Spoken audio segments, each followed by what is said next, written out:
মৃত্যু হস্পিটেলত অনুষ্টুপীয়াকৈ আমি আহি হঠাৎ উপস্থিত হ'লোঁ। ইয়াতে এটা বিশেষ কাৰণত আমি আহিলোঁ। বৰদুৱাৰ আমলখি ঘৰ, তেখেতৰ নামটো কি? ইনামুল হক বৰদুৱাৰ আমলখিত ঘৰ। আৰু এই মানুহজনৰ বিশেষ হৈছে এখেত। আৰু এই আজি মানে দেখা গৈছে আমি ইয়াত পাইছোঁ এটা নৱজাতক বেবী পাইছোঁ। এইটো চিৰিয়েলি কেই নম্বৰ বেবী? 5 number baby.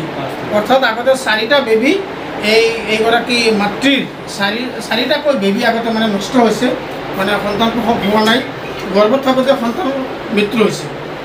আৰু তেখেতৰ এই ইনামুল হকে যেতিয়া নেকি আমাৰ এই নগাঁৱৰ এজন জনপ্ৰিয় চিকিৎসক, স্ত্ৰীৰোগ বিশেষজ্ঞ চিকিৎসক লতিফুৰ ৰহমান ছাৰৰ ওচৰত যেতিয়া নেকি আহি পৰামৰ্শ কৰিলে আৰু তেখেতৰ আণ্ডাৰত যিখিনি ট্ৰিটমেণ্ট কৰিলে, ট্ৰিটমেণ্ট কৰাৰ পিছত দেখা গৈছে আজি ইনশাল্লাহ বাই দ্য গ্ৰেচ অফ আল্লাহ সুবহানাহু তাআলা নৱজাতক বেবী বৰ্ণ হৈছে আৰু এজন ল'ৰা সন্তান জন্ম লৈছে।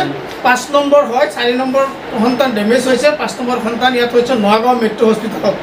আজি ইনামুল হক আপুনি বেছি সুখী আৰু দেখা গৈছে তেখেতৰ হাতত এটি অসমীয়া স্বাভিমান এখন ফুলাম গামোচা আছে আৰু গামোচাৰে ছাৰক আদৰণি জনাব।